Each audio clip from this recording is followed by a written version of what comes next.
peppermints are bases. Peppermint also has high notes. It captures your imagination, your taste buds.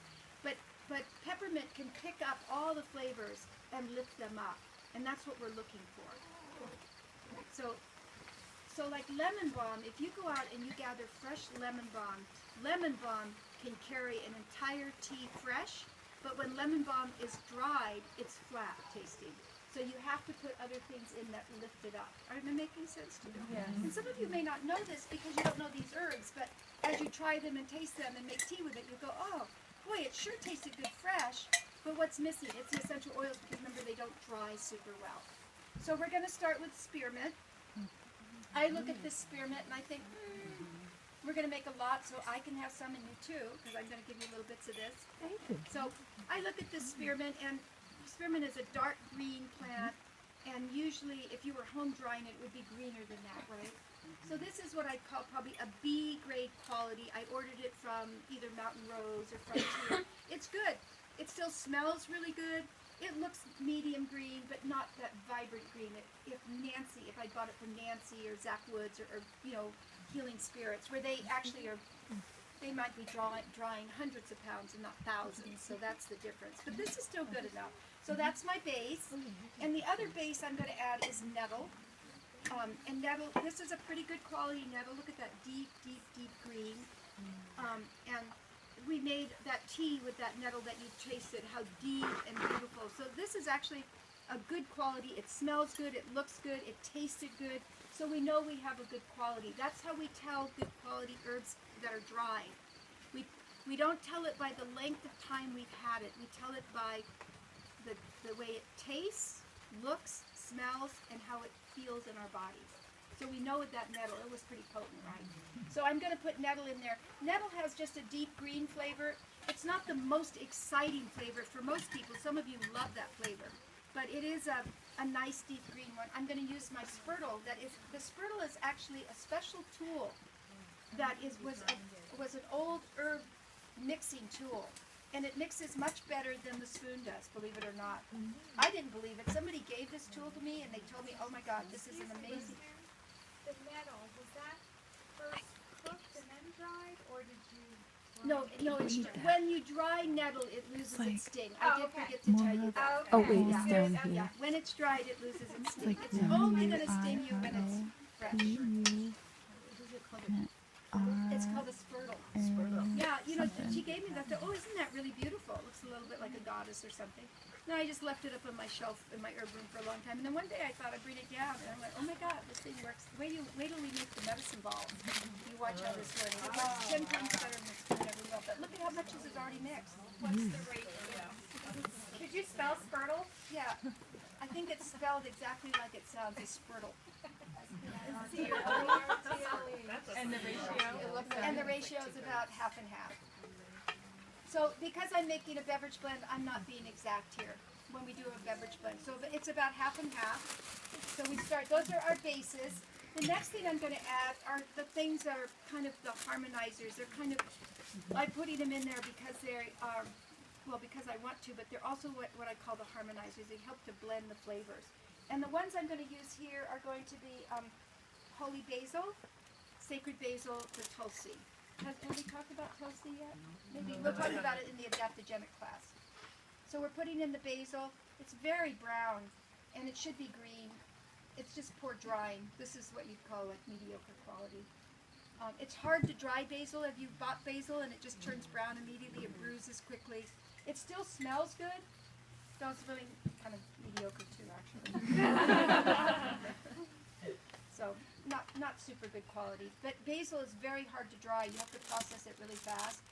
So the basil is in there. Basil is an incredible circulatory herb.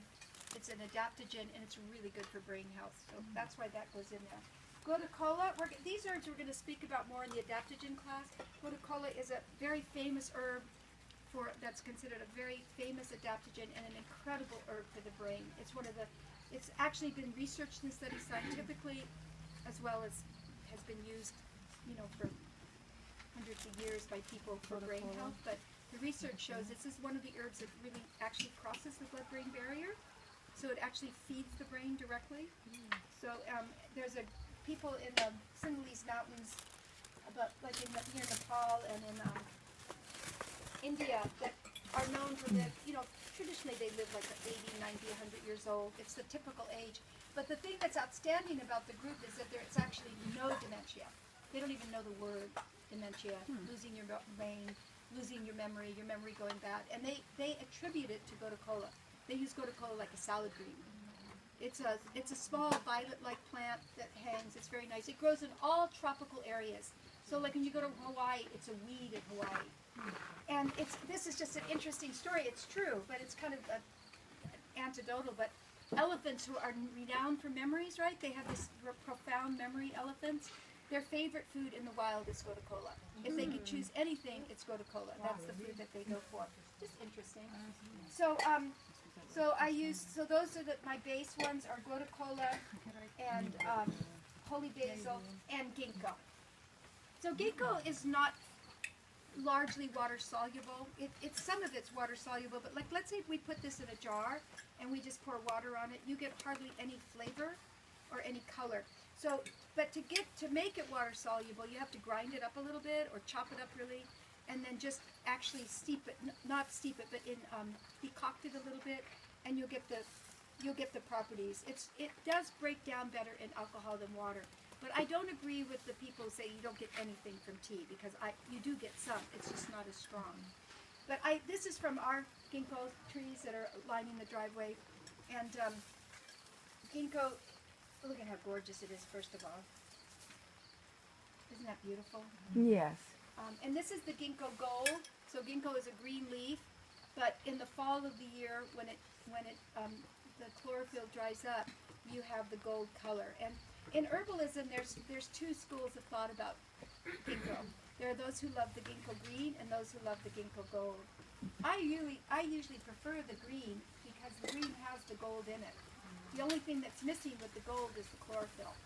But the reason that almost all products are made with the ginkgo gold is because the ginkgo is an enormous tree, a really huge tree, and it's very hard to get those leaves.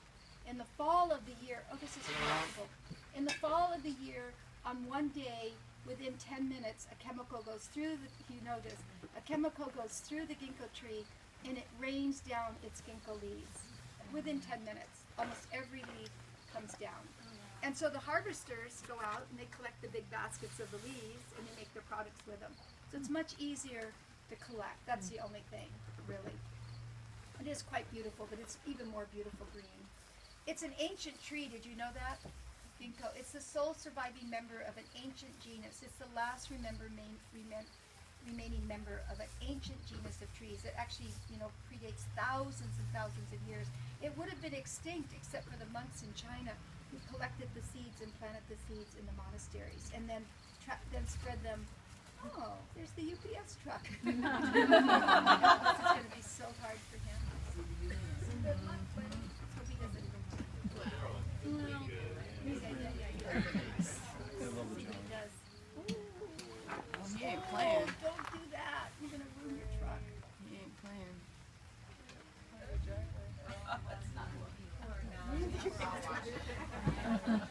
Maybe it would be good to go move that little cone for him.